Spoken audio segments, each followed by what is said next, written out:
Alright, welcome MegaWhale team to another video. Today is going to be a technical analysis video for Pond. The real name is Marlin protocol for this one. If you have any questions about it, drop a comment below. One of the big concerns I would like to address before I get into the video was the total supply and the circulating supply.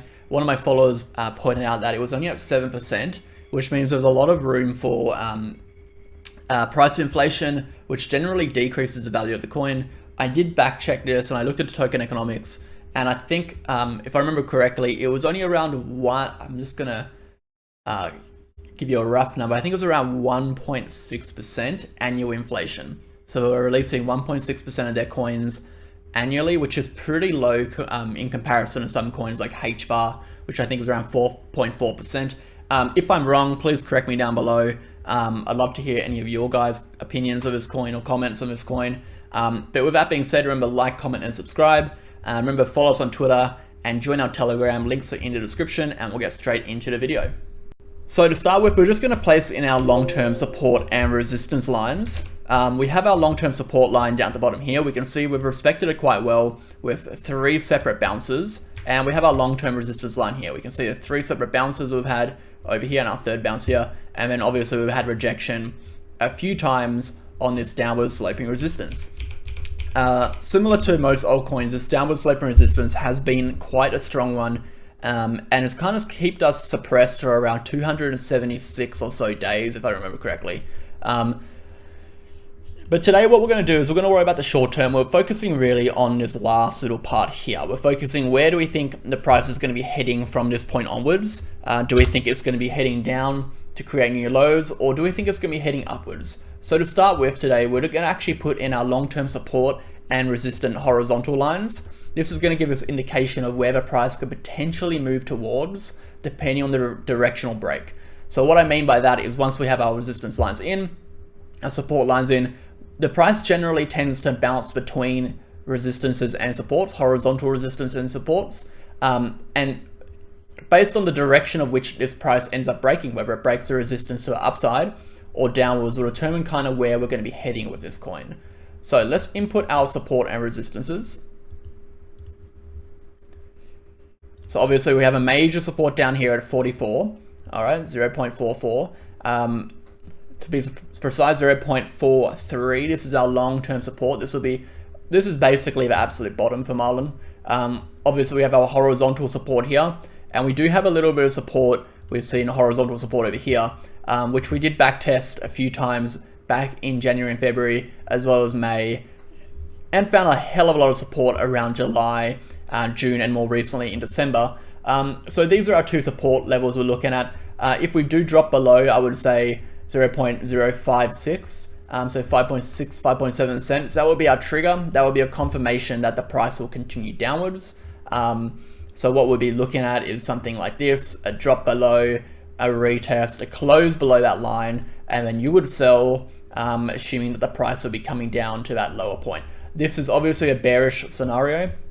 We'd expect this to play out if Bitcoin ends up continuing downwards and doesn't reverse a trend. Now, Bitcoin is showing signs of a full reversal. It is looking better day by day as our indicators are catching up. Like I said, after periods of huge volatility, indicators are generally lagging. We don't get accurate to-the-day data on these indicators. We have to make educated assumptions of where we believe those indicators will be pointing basically in the future. All right, so looking at this right now, on the chart alone, we're not looking at indicators. The chart alone, if we do break to the downside, this is a projected move. We'll be expecting around 4.3 cents. All right, but we're going to be talking about the bullish scenario a little bit more today. Again, if we do break to the upside, where will we be heading? So let's draw our horizontal resistance lines in. Now, obviously, with most coins, we do have a very strong horizontal resistance around about this level. Now, it was held around this level for quite some time. Now that's going to be our psychological about 10 cent range. Now, we do have a horizontal resistance range. I would say that would be ranging anywhere between under zone here. So this zone here, that real 10 cents to like 11 cent zone, we're going to actually indicate that as a box real quickly so we can see it better. This zone has been acting as a strong resistance and support throughout the period of Marlin's cycle since the start of the year. We saw a strong push upwards and a break, and we went parabolic and we came back down, and I'll get my arrow out, and we kind of like found support and stabilized and bounced from here. Again, as soon as we lost our support, we just tanked. And then we came up, we found resistance, couldn't quite push through, dropped down. Again, found support in that uptrending support line. And then this whole range here, we were kind of suppressed by that resistance and by that resistance zone. We managed to push through a little bit here, but not significant enough to break that downward resistance.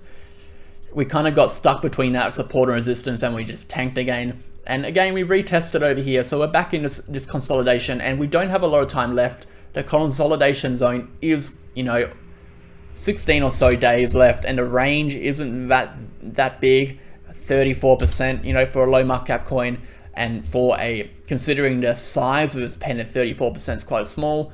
And we are expecting an initial move. If we do break to that top side of that descending resistance line, we're expecting an initial move into this zone here. So we can expect an initial push of about 54 to 60% on Marlin if we break this resistance. Now we're always looking for confirmation. So if we just zoom in a little bit here, we would be looking for a push upwards, a break, similar to what we had here. The only difference will be looking for a daily candle to close. Now we can either come back and retest and do a support resistance flip, indicating that we're heading up further, or we can just simply close a daily candle above, and that would be a strong enough indication that we've officially broken that resistance. It has now become a support, and we're expecting a push higher. All right, so that would be our first major resistance we need to break. If we look through the charts, our second major resistance we would have to break would be our 13-cent resistance. This is a singular horizontal resistance. Again, we can see a lot of resistance around that range and support around that range, pushing through February to March, a little bit in May, and then we had a few larger wicks basically spike up and get rejected from June till December. All right, moving on, our next resistance range would be, let's take a look. Like I said, I haven't really looked at this chart much. Been looking only the last few days, but the next resistance range would be at 17 cents. As you can see, the gap is getting a little bit larger, and then we don't have a lot of data up over here. We can assume that this spike over here would be a bit of resistance, and then obviously our all-time high would be a resistance, plus that peak would be a resistance. So there are our major resistance zones and horizontal resistance lines as well as support lines. Where would we expect the price to go? Well, like I said, initially we want to push into this range. We want to push and close above. Like I said, closing above will actually flip that resistance as a support and indicate a move higher. It obviously is not going to look as clear cut as this. It will be more rocky. It's going to be a little bit, volatile spikes and drops and up, as you expect with low market cap coins. But just to give you a rough illustration, we will expect a move to the upside and a strong push at least past 10 cents. And if we do get past 10 cents, we can expect anything up into about 30 cents as a new all-time high. So needless to say, I am very bullish on Marlin protocol. It is a very strong pick. And the risk reward ratio is quite strong right now. If we take a look at the risk, we're risking essentially 15% to make a possible 60%, which is a 1 to 3.86 risk. Now we did do a video on risk management, and if you want to check it out, go check it out. It's one of our last few videos. We talked all about how you can select the best risk rating, what you should be looking out for, and how you can use risk reward ratios to basically assess and maintain, or I would say better yet, monitor your positions and select how much money you should be investing in each coin. So that's a very good video to check out, and it will definitely help you in your trading career and how to benefit mostly from saving and secure profits, as well as reducing your losses when you do fail a trade. So looking at that, anywhere between 60 and obviously if we're going to pump it up to all-time high, about 400%, 370% for a 15% risk. I don't know about you guys, that sounds really good to me. 15% risk for potentially 4 times your money. All right, let's get into some of the technicals. All right, so taking a look at the daily, we are pushing into that bull market support band, and we would like to see a break above the bull market support band to indicate a push upwards. You can see every single time, essentially, if you want to back check it, and we've pushed past this bull market support band, we have pushed higher. And also saying every time we do push into a bull market support band and fail to push above it, we do see a significant drop, all right, a little drop down. So right now, this is not the trading zone. I wouldn't be trading for a swing right now. According to the bull market support band, we are in this consolidation still. I'd be waiting for a little bit of a push upwards past this bull market support band to look at a perfect entry. Let's take a look on a 3-day chart. All right, again, we're ranging below that bull market support band, not indicating too much, not telling us too much alone, besides the fact that we are in a downtrend and we are coming to the end of this consolidation, getting squeezed between that support, the support zone, and that bull market support band. We're expecting an explosive move in either direction.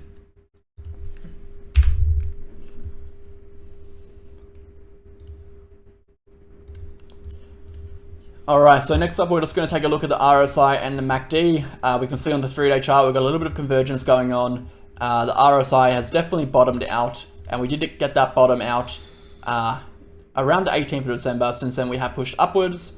Not much to see on the 3-day chart. Let's move it to the 4-day chart. We can see that, yep, better over here. The RSI is converging a lot more upwards, pushing to the highs. It would be really nice to see a higher high on the RSI. So about 44 would be a really, really bullish sign. And to the daily chart, again, not saying too much besides everything we just said over there. It is consolidating and pushing sideways. And we would be basically waiting to see a strong move in either direction pretty soon.